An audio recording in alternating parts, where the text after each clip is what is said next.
Welcome to the West Coast Biased. I'm Andrew Nemec, joined by Jason Suke and Nemec. Week 1 of the NFL season is essentially in the books. There's still a Monday night game. Bang, bang, Niner gang. 49ers pull out a big win. Brock Purdy justifies every amount of contract you could have ever wanted. Running back controversy in Seattle. We got a historic Sunday night game between Bills Ravens, and we've got maybe a turning of the tide in the NFC North. We'll start with Niners Seahawks. Suke, it wasn't always pretty. Nope. The Niners leaned into every bad stereotype they have: bad kicking, too many injuries, too reliant on Christian McCaffrey, and yet pulled out a road win that was seemingly very meaningful to the franchise. Absolutely. I mean, when Kittle got hurt, I was like, you are kidding me. Like, I don't know what goes on in San Francisco, but just no one can stay healthy. And so to find a way to grind that out, and yes, Brock Purdy had the 2 picks, and this is going to be if you like Brock Purdy, this game backed it up. And if you hate Brock Purdy, you're going to be like, well, Brock Purdy folded again in big moments, even though they won the game. Brock Purdy is a top 11, 10, 9, 10, 11, depending on where you're at. Brock Purdy is a really good quarterback. And he does it without weapons. Like, everyone gets hurt and it doesn't matter. Brock Purdy is really good. So I give them all the credit in the world. But where I want to give credit is I want to go to the San Francisco front, which we were pretty negative on. It didn't look great in the preseason. You're starting 2 defensive tackles that were like, who the hell are these guys? The rookies weren't ready to go. I thought they did a phenomenal job. And clearly Seattle wants to revamp their identity, and they're going to run with this Kubiak outside zone scheme. I thought the Niners did a phenomenal job almost on every snap. Their defensive line was getting movement before the ball, forcing Seattle to maybe rethink some things right at the snap. They were filling gaps. They were backfilling. They stretched everything sideline to sideline, took away the back cuts. I thought it was a masterclass on the part of Robert Saleh and how to defend the run. Now, partially, I don't think San Francisco at all was scared of Seattle throwing the football. So I don't know if that's going to be something that the Niner front can do every single week, because eventually you're like, my God, someone take a shot downfield. Like, someone make them back off of this.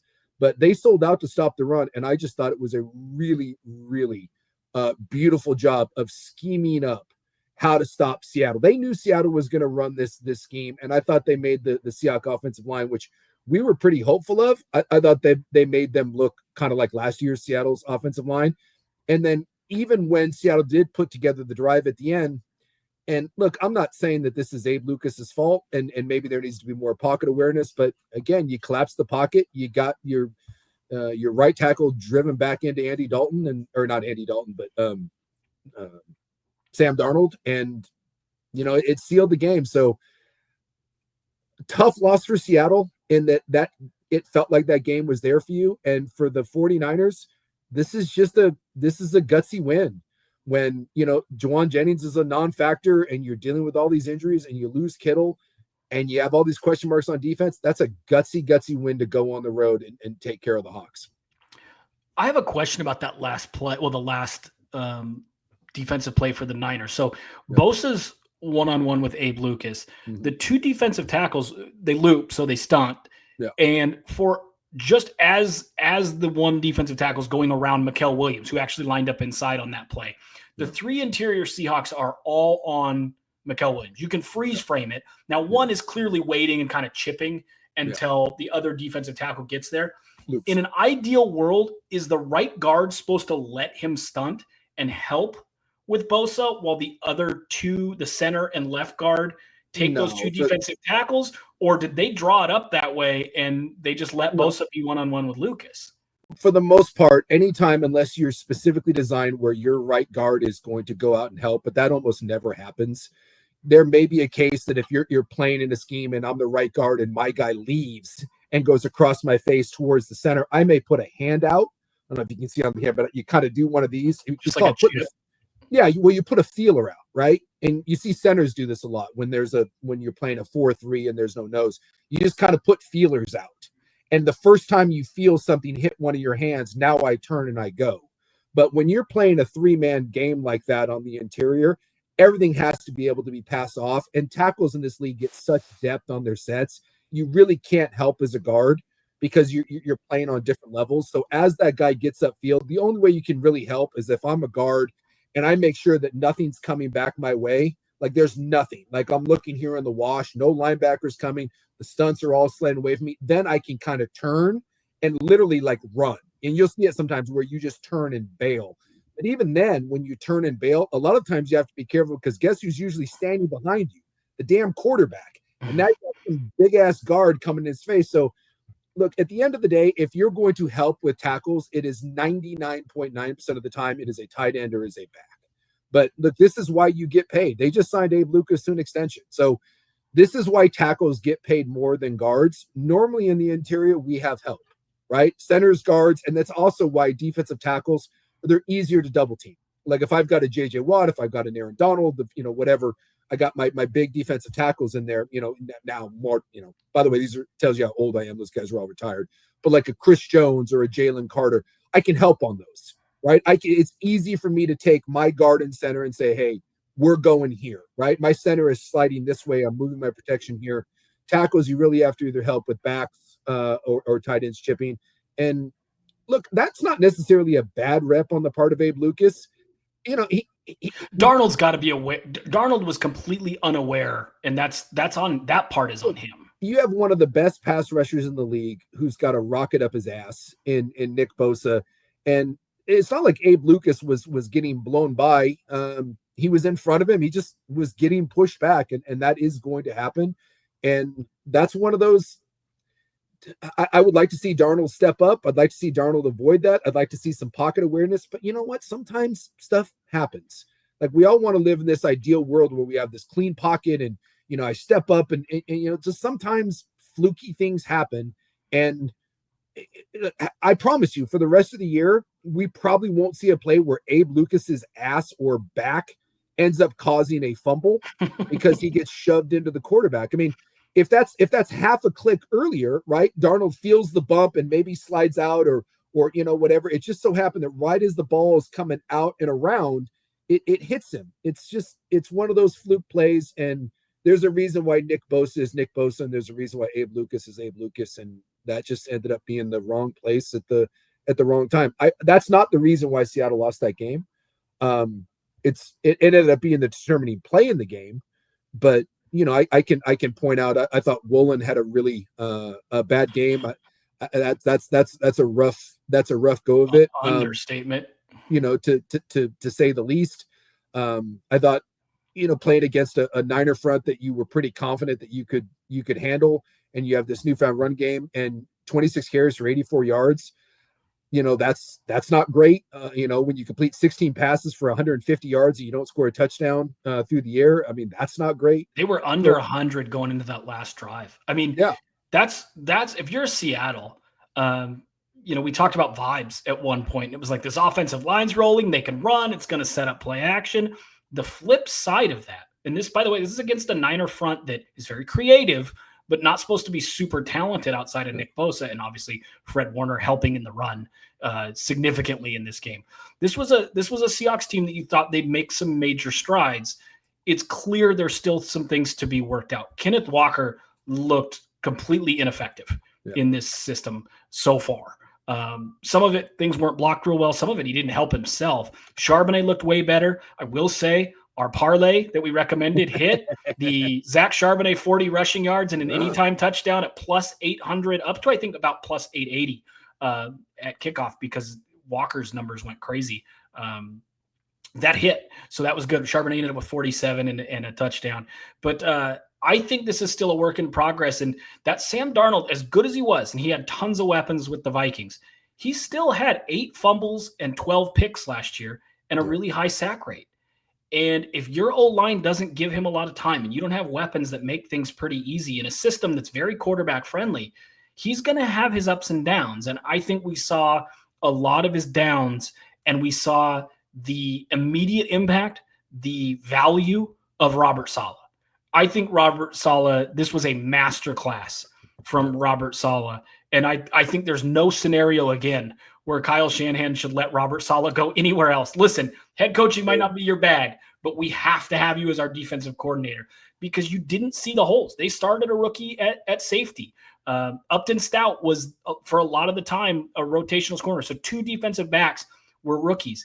D. Winters suddenly looks like Dre Greenlaw 2.0 out of nowhere. Nobody saw that coming. Fred Warner gets kicked in the mouth, it looks like. He leaves the game for a little bit. Trent Williams leaves the game for a little bit. Juwan Jennings and George Kittle both leave the game for extensive time. Jake Moody misses kicks, and they have one blocked and 127-yarder missed. And yet the Niners kind of found a way. And I give 2 people a tremendous amount of credit for that. Brock Purdy, 3. Brock Purdy, 7 of 7, I think 64 yards and a touchdown on that last drive. Robert Saleh, his defensive scheme, and the guy that, of course, we said in preseason would be the guy, Jake Tonges, who I'm a huge Niner follower. Who the hell is, by the way, I've never heard of Jake Tonges. I was like, what? I was like, what? I had to look up when they were saying his name because you look at it, it's like Tongues or something. Yeah, it's Tonges. You're like, Tonges. What? Yes, thank you, Tonges. What in the world? That was the advanced stats say that was the lowest probability catch of the slate. And this goes back to Woolen.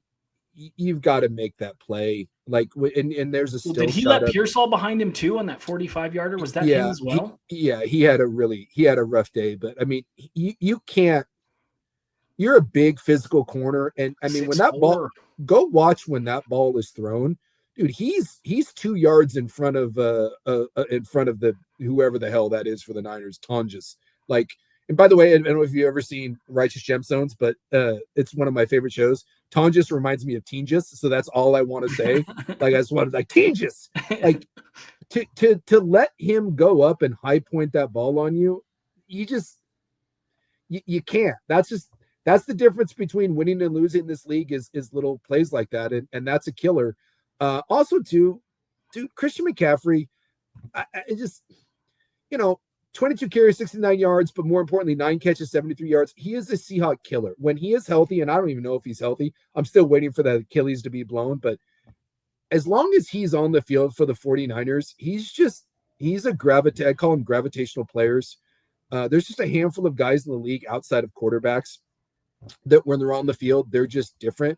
Christian McCaffrey is one of those guys. He is just different. And Seattle has no answer for him. So it was a gutsy win. And if you're Seattle, we said it. We think Charbonnet will be the starting back here in Seattle. He's the more effective back here. I think Kenneth Walker, he's just not. But as the season goes on, Charbonnet will be the guy moving forward. And I would like to think that this scheme will get better for Seattle as it goes. And it's just that's one of those, for Seattle that's been a game short of the playoffs the last 3 years. This is that. You may look back on this season, and if you end up being a game short, you're going to look at that and be like, how? That's a game that they could have and should have won. And if you're Jake Moody, just don't go on a cruise with Kyle Shanahan because he's going to shove you overboard. I always say, if you're in a bad relationship, don't go hiking and don't go on a cruise with your significant other. If you're having problems with your wife or husband and things just aren't good and they're like, hey, let's take a cruise, or hey, let's go hike this waterfall, don't do it because you're about to get shoved. Kyle Shanahan is going to shove Jake Moody off a cliff. Well, he's going to do it at least metaphorically. There's no way. Pam Oliver did a nice job on the sideline, and I believe she's being inducted into the Sports Broadcaster Hall of Fame. Congrats to her. She mentioned on the sideline that the Niners players were expressing anger about Jake Moody. Once you get to that point, and we talked about this with Oregon State, once you start having players openly talk about something's got to change. Somebody's got to go. Matt Prater got on a plane on Thursday, and he's kicking game-winning field goals in Buffalo. I don't really get their open tryout thing. It obviously wasn't. They had an open competition in the fall, and his numbers were as good or worse than, I think it was Greg Joseph is who he went up against. Yeah. And they kept him anyway. They were always going to keep him. But we are past the point. That third-round pick, that's sunk cost at this point. You have to move on. They won't be worse at kicker than they were in this game. I think the defense is going to gain experience and get better in this system. I think Saleh has proven that he can script them up. If they can be a top 12 defense, which I didn't think was really possible with as many rookies, but maybe they can, because this Seahawks team we think is a borderline playoff team. I think And so. they play, the Saints and the Jags, and they have a fairly forgiving schedule. If this can be a top 12 defense and you can kind of ride the wave until hopefully Jennings comes back and and Kittle comes back, and your offense can be a Shanahan offense, you're a playoff team. I don't think the top end is there. I think we can safely say that after even 1 week and what we know in fall camp. The top end for the Niners this year is just not there. Yeah. I don't think they're a Super Bowl contender. I think the Packers look really good. I think some other teams look really good. Yeah. That being said, you can be a playoff team. You have your foundational pieces back. Colton McKivitz signed basically the Abe Lucas deal this morning. Mm-hmm. So you have your right tackle. Trent Williams, by the way, is a little bit of an issue. He gave up 10 pressures. Yeah. 10 pressures. Yep. It's far and away the most he's ever given up in his Niner tenure. That's a 26% pressure rate. That's you need to be benched level pressure rate. That can't happen. It's got to get better. He sits out fall camp, so he always starts out a little rusty, but that was a concern with his age. Well, something to keep an eye on, because he is 37 years old. Yeah, he's getting older. Like, when it goes, it goes. It's like, boxers. It's you're infallible until you aren't. So just, something to keep an eye on. And he was beat up. He left the game a little bit. Yeah, but something to keep an eye on. Does this feel like to you a Niners team that needs a whole nother layer of free agency and draft, and then they potentially could accelerate? Yeah. To me, it feels like they're missing 4 or 5 more pieces and some seasoning with a few guys before they could really be a contender. And again, early on, but yes, I think you need to hit on another draft class or two. Like if Mikael Williams and ends up being a dude for them, Collins or West, they need to hit on another draft or two. Figure out what you're doing at receiver. Like, is Ayuk really the long-term answer when he comes back? But you see this where you see teams that are really good, and maybe they take a step back for a year and then kind of take that jump forward, but they're always kind of sniffing around there. Baltimore does this, Buffalo does this, and the Rams. I mean, they're kind of in the down year for the Rams. Look at what the Rams did over the span of like 2 or 3 years when in that one draft where they got Fisk, and then you get Jared Verse, and you get Williams, and you find a Puka Nacua in the 5th round. And also Bryson Young and Kobe Turner. Yes. Yeah. And you look up and their O-line was terrible a couple years ago. And all of a sudden you look up and you're like, oh, okay. You see something here. And then you still have old ass Matthew Stafford. And so you kind of blend the old and the new. It kind of feels like the Niners are in a little bit of that kind of a transition phase where we both think they can be a playoff team, but again, probably a year or two away from really being where they were in the past. And then Seattle's kind of on the other side of things where I think Seattle is trying to thread that needle. I think they're changing their entire identity. Mike Macdonald is trying to build an entirely different team than what's been there under the Pete Carroll days. And so we'll see what they're just trying to build a bully. They're just trying to build a big bad bully. But unlike San Francisco, we still don't know if they have a quarterback. I kind of think they're doing the Lions build in a way. Yeah. They want 2 good running backs. They've got a quarterback they hope is Goff. He doesn't have to be Mahomes. He doesn't have to be, Josh Allen. He's got to be Goff level good. Yeah. JSN is their Amon-Ra. They've got Elijah Arroyo. Their hope can be their Laporta kind of. And then they want to have a really good defense. And I still think this is a good defense. I think Reek Woolen crapped the bed beyond anything you normally see by an NFL player in that last drive. That being said, outside of that, the Niners are all about explosives, and they really kept the Niners in check when it came to explosives. They gave the Niners offensive line fits. Trent Williams had a rough day. Yep. The Niners could not run the football. I still believe this Seahawks defense is probably a top 10 defense in the league, if not potentially building the top 5, especially if Reek Woolen can figure things out. And I think as this season progresses, they'll get more comfortable. The O-line will gain some continuity. Kenneth Walker won't be that bad consistently. If he is, you go to Charbonnet, and then that's an upgrade. That's a potential upgrade anyway. Yeah. You use those 2 running backs. You mix in some play action. I still think this is a 8, 9, 10 win Seahawks team with some really nice foundational pieces. The only problem is, and you said it early in your analysis, they are a team that's perennially kind of right within that 1 game of making it. And this was not a game they should have lost. And you can't lose these games. When you lose this one, it's an uphill battle to recover that loss somewhere else and get that win that makes you a playoff team. Bills Ravens Sunday night. I don't really know what to say about that game. It was absolutely historic. And the best way I can describe it is Derrick Henry and Lamar Jackson combined to average 11 yards a carry into the fourth quarter. Lamar Jackson was averaging 11 yards per pass attempt, and they lost. Yeah. There is a great screen grab. It's 4th and 2 with 3 minutes and 58 seconds left. And Josh Allen throws the ball that gets tipped, and it's caught for a touchdown. And you're like, what in the ass just happened? And then away. In fact, my gal came in who, doesn't give two craps about football. I'm sitting on the couch. She comes in when it was 40-25 with 8 minutes to play, and she's doing laundry and whatever. She comes in and looks at it and goes, oh, this is over. Because one of her best friends, the husband, is a diehard Bills fan. And she was like, oh, this game's over. And I literally said to her, yeah, doesn't look real good. And she comes back a couple minutes later and goes, what? And I'm like, I don't know what to tell you. I mean, it's insane. And the only thing I'll say is I think there needs to be a new rule in the NFL.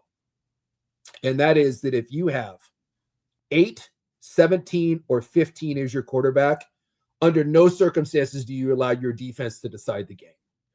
I don't care if it's, maybe if it's 4th and 6, but if it's 4th and 2, 4th and 3, 4th and 4, and even 4th and 5. And my thing is I'm punting the ball to 17, or I'm letting 8 decide the game. I'm letting 8 decide the game. Why on God's green earth and those 3 snaps was that not we are handing the ball to Lamar Jackson and letting him get on the outside with an RPO, and he either runs, or if there's something wide open, the busted coverage, he throws. But you run Derrick Henry, which is fine. You run him once, and then you do that the stupid reverse, fly action sweep thing to Zay Flowers. Why? And then you that was my thing.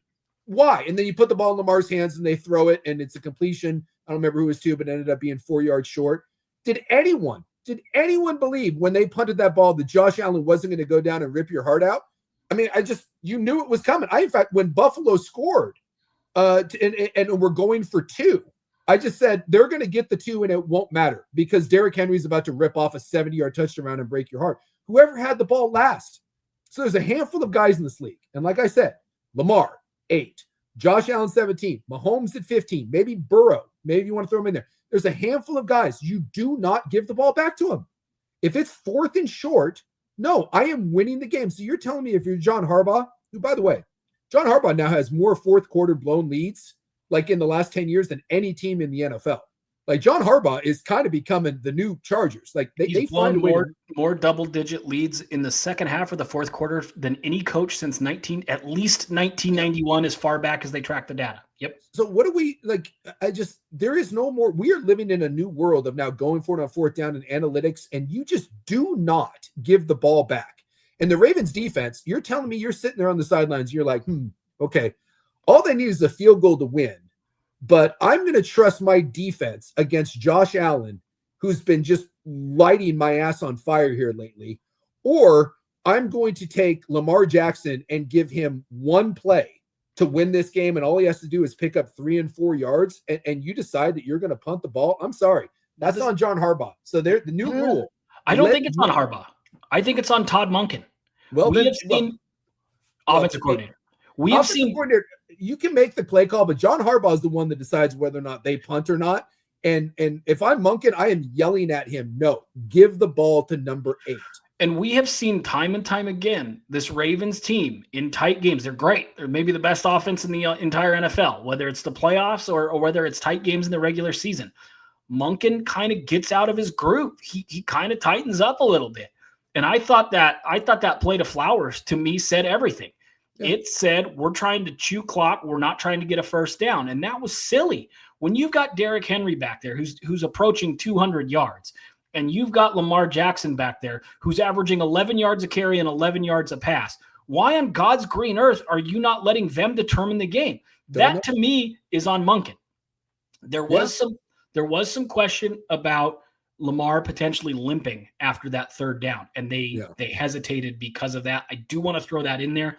That being said, I'll take an 80% Lamar Jackson on 4th and 3 with Derrick Henry back there over my defense, who has proven they cannot stop Josh Allen.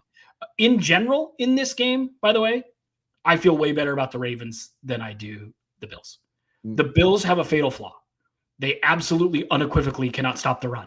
Derrick Henry did it to him last year. They don't have the safeties that can help. Taylor Rapp got abused. Cole Bishop got abused. They pointed out last year how bad their safety play was. It's horrific. Hamlin. And it got exposed in the playoffs last year. And I know there was an injury there, but they got exposed last year. And I mean, granted, stopping that Ravens attack is tough for anyone, but it certainly doesn't look like their back end got any better there with Cole Bishop. It just didn't. And you look at I mean, that was a masterful performance by Josh Allen, and I don't take that away. But this Ravens team, I know their defense is going to be pretty sound over the course of the season, and I know their offense can do a lot of things. Todd Monken's got to learn to be aggressive and keep his foot on the gas late in games. He does. They didn't punt the entire game, have any turnovers the entire game, and then I think they had 2 punts and a fumble the last 3 possessions, and the play calling changed. They stopped being aggressive. That to me is on Monken. And then you look at this Bills team, and I think they're good. I think they're very, very good. I did pick them to make the Super Bowl. In fact, I think I picked them to win the Super Bowl. I really like this Bills team. I am terrified of that safety room. I'm terrified of the safety room. The Ravens, I think, can fix things. The Bills did not fix their glaring weakness that cost them a Super Bowl run last year. And that concerns me. But these are 2 teams that are incredible. We said, regardless how this game goes, we're going to end up saying both these teams belong in the Super Bowl race, and they do. There is one game that I think does change the way we think about things, and it's the Packers-Lions. I predicted that the Lions would not make the playoffs this year and that the Packers would win the NFC North. I think you were right there with me on the NFC North going to the Packers. If that's your preconceived notion, if that's your prediction, if that's your prognostication, you leave this week going, oh boy, the Packers look good and the Lions brain drain has caught up to them. Do you think it's that simple, or do you think this is going to take some time? I will, I do not like overreacting after 1 week. But I will tell you that Detroit did not look the same. Now, Jared Goff, by the way, was 31 of 39 for 225, touchdown and a pick. I mean, it wasn't brutal, but they couldn't run the ball at all. I mean, none. They averaged 2 yards a carry. I thought Micah Parsons was not good against the run. Jerry Jones told me that. Well, and you saw Micah Parsons. People were like, I love the people that are like, well, Micah Parsons had 1 sack that didn't mean anything and 1 tackle. Dude, Micah Parsons causes problems. Oh, he was dominant. He was great, and that's against a really, really good tackle in Sue. I thought moving Van Ness inside paid huge dividends for Green Bay. I thought he was great, and because last year he was basically a non-factor. I think they've moved him inside now, and even though he's a smaller, undersized guy, I thought he was great. And there's film of him just blowing up the interior of that run game for the Lions. And when the Lions can't run the ball, I mean, people forget for all the great stuff that Goff does, that was a run-first team. Everything was based off of their ability to kind of play bully ball and run, and Green Bay just shut it down. I mean, they 22 carries for 46 yards. The Lions aren't winning if that's what they're doing. And so, yes, I'm not willing to make any sweeping statements, but that was as bad as Detroit has looked. And that wasn't towards the end of the year. They had some wonky performances because of injuries, but I mean, they couldn't stop Green Bay on defense. The offense looked completely out of sync. You couldn't tell me that was a team that I believe won 14 games last year and was the number 1 overall seed. That looked nothing like it. And Green Bay looked the part. My big question about Green Bay was, what was Jordan Love? Is this Jordan Love that we saw from 7 games 2 years ago that got him a big contract? Was the Jordan Love last year that was kind of beat up and kind of looked stinky? And I mean, that was a dominant performance. I came away really, really impressed with Green Bay. And Detroit, it's 1 week, but when there was questions coming into the season of how much of this was Aaron Glenn and Ben Johnson and how much of this was Dan Campbell, if you had concerns about that in Detroit, that certainly doesn't make you feel good that that's the effort that you put out there in week one. And by the way, they didn't look really buttoned up and great in the preseason either. So look, worry level 1 to 10, it's week one. I think it's 6. I think it's a 6 if you're Detroit. I would say 7. But right in that range. It's not a 10. When you have a great play caller, he can take pieces and make it all flow so beautifully, and it becomes like poetry. If you have the wrong guy, and I'm not saying this, is what's going to happen, but this can happen. Amon-Ra St. Brown looks like an undersized X receiver. Sam Laporta looks like he floats in and out of games, and Jahmyr Gibbs looks like he's too small to be effective. That's the difference between kind of in that groove where you're using all the pieces and they all mesh beautifully and being disjointed. And I thought they looked really disjointed. And some of that, again, I just go back to the run game. So much, golf plays a lot under center and they work a lot of this. When you have a play action run game, and this is the thing that people don't understand, like people are like, well, the run game's not that effective. Why do you keep going? Because there has to be a threat of the run game. Because when you get into some, when you get into a numbers game, when you suck up linebackers, and Goff is a guy that is not going to run around and make a lot of plays with his legs, right? So he needs to be a guy that wins in scheme. We've seen it. Like when he was with the Rams originally, that was one of the best offenses. Why? When he had Todd Gurley. And then remember, the old line got a little beat up and Gurley's knees fell apart. And what did Goff? He was nothing, right? And they eventually booted him. And then he gets to Detroit and it's not great there. And then what did they do? They built a really good offensive line and they started running the ball and they started scheming things up again and using play action. And all of a sudden, he looks like an all-world quarterback. He is a guy, when in the right scheme, can be an upper-level quarterback. And again, 31 of 39 for 225 is not a bad day. Touchdown and a pick. But they have to run the ball. Everything is going to be predicated. You can't have David Montgomery 11 for 25 and Gibbs 9 for 19. You cannot have it. They have to be able to run the ball and work off play-action pass. If they do that, Detroit will be fine. If they can't, and this turns into just a true drop-back team, good luck to you.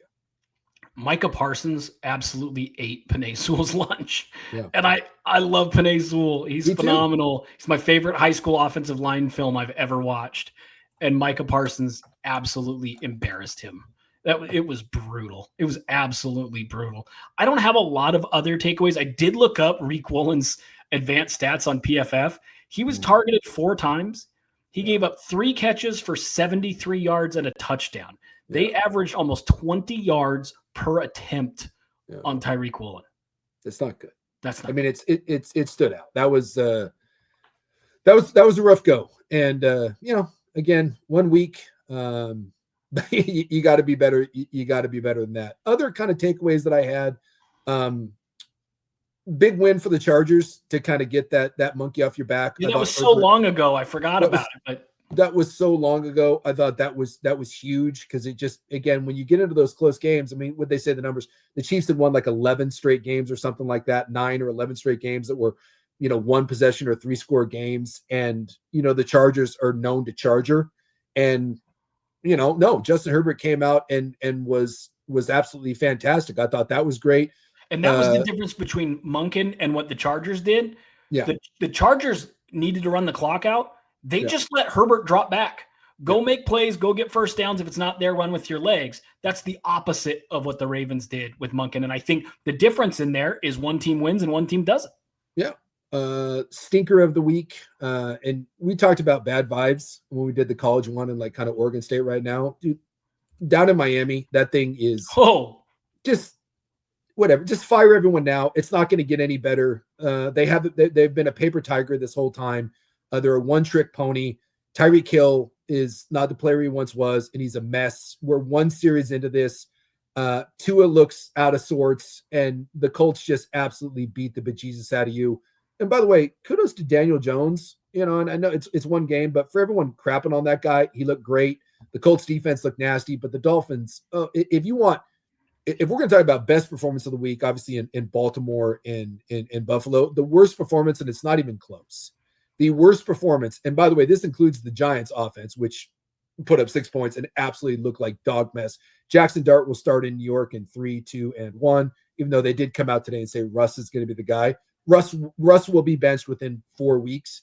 The worst performance was the Dolphins. I mean, it just That thing was atrocious. And then a nice kudos. I want to tip of the cap here. Aaron Rodgers, and I thought, Oh, boo. look, at the end of the day, look, I'm not an Aaron Rodgers guy. But everyone wrote that guy off. He even said it afterwards that no one believed that I could still play there. And if you told me that the Jets were going to go 32 points, I would say that the Steelers got blown out. And Aaron Rodgers, 22 of 30, 244, and 4 touchdowns. Look, you don't have to like the guy. And by the way, at 41 years old, he's not going to be able to keep this up. He took some bad hits. He won't survive. I mean, Brett Favre said this when he was in his 40s. Brett Favre said, if you lined me up on any given Sunday, I can still play. I can't do it week to week. I can't do what it takes to get on the field.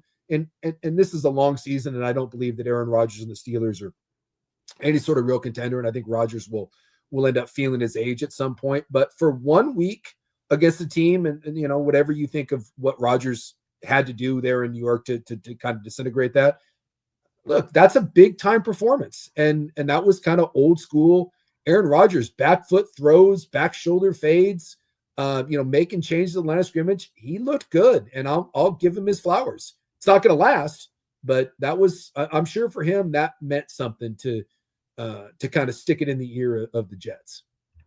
My shout, and then we'll get the heck out of here. My shout goes to Geno Smith. Heads over to the Raiders. Throws for 344 yards and a win over a Patriots team that's rebuilding. But I have a lot more faith in this Raiders team than most. I like the pieces on it. I like Genty and Bowers. I think their secondary is not very good, but I thought they looked okay this week. And then Jacoby Myers is the most underappreciated good receiver. He's a borderline Pro Bowl caliber receiver. And if you were going to have the average football fan name like the top 20 receivers in the NFL, they'd rattle off 15, 16, 17 before anybody even thought to name Jacoby Myers. And that dude is a good football player. He had another big game. He fell just short of 100 yards. Bowers goes over 100 yards and gets hurt, actually. And we'll see what's going on there. It's a PCL, it looks like, is what they think. And we'll just see. But, Geno took a lot of crap, I think, from Seahawks fans that he was a big part of the problem. And now I think you're seeing with Darnold just through 1 week that some of the line issues do affect the way you play quarterback. Look at Darnold's last play, and I think Geno had a little bit of time and he looked good throwing for 344. So I was impressed with Geno. I like Geno a lot. I think he's right there in that second tier of quarterback and he doesn't get the credit he deserves. So the underdog, Jacoby Meyer, Geno Smith combo delivered for me in week 1. And I made a little bit of cheddar on the Raiders there. So also, I mean, there's just so many, I mean, we could do 9 hours on this. The Bengals actually having a defense win a game, which was kind of surprising. It was against the Browns, so I don't know how much of that is the Browns. Hey, the fact that Cincinnati defense won any game is a step forward. They're going to get Joe Burrow killed, though. I mean, they just he won't. Myles Garrett, you just go look at, dude. It's how Joe Burrow keeps getting up, and then on the. I like watching rookie quarterbacks. I'm just always intrigued. Like I was watching, even though he's not a rookie, but like Drake May, who I wanted to see. I like watching young quarterbacks develop. And again, week 1, and it was against a really nasty front. I felt bad for Cam Ward. I mean, just there's a shot of Cam Ward's dad just putting his head down over the railing. And I thought he had an okay game for what he was facing. He looked okay. The Denver Broncos. Oh my God. That front, that is welcome to the NFL. Dude, poor Cam Ward. Just duck and chuck, man. I think they sacked him 6 times. They hit him like another. I mean, it was bad. It was like just under siege. That Bronco front, and I don't know what Bo Nix was old Bo, and so we'll see. He started last year kind of wonky, but that Denver Bronco front. It's nasty. They have you talked about like Seattle and like in San Francisco trying to kind of rebuild the team, kind of reshape it over a couple of years. You want to talk about a masterclass? You go back a couple years ago when they made the Russell Wilson trade, right? And that thing ended up being an absolute bomb. And you're like, well, we suck. Like, we're no good. And so we had to start shedding guys, and you got rid of Jerry Jeudy and started making some cuts. And slowly but surely you started doing what? You started rebuilding lines, and you had a really good defense. You had a couple really good drafts, and all of a sudden you get guys like Zach Allen and you get Benito. You got one of the best corners in the game that you paid. And all of a sudden you look up, and this defensive front is nasty, nasty, nasty, nasty. And I don't care who they're playing. That defense is going to be a problem for everyone. And I'm looking forward to this division because the Chargers look good. The Raiders, like you said, look like that they may be better than we thought. They're frisky. They're frisky fourth team.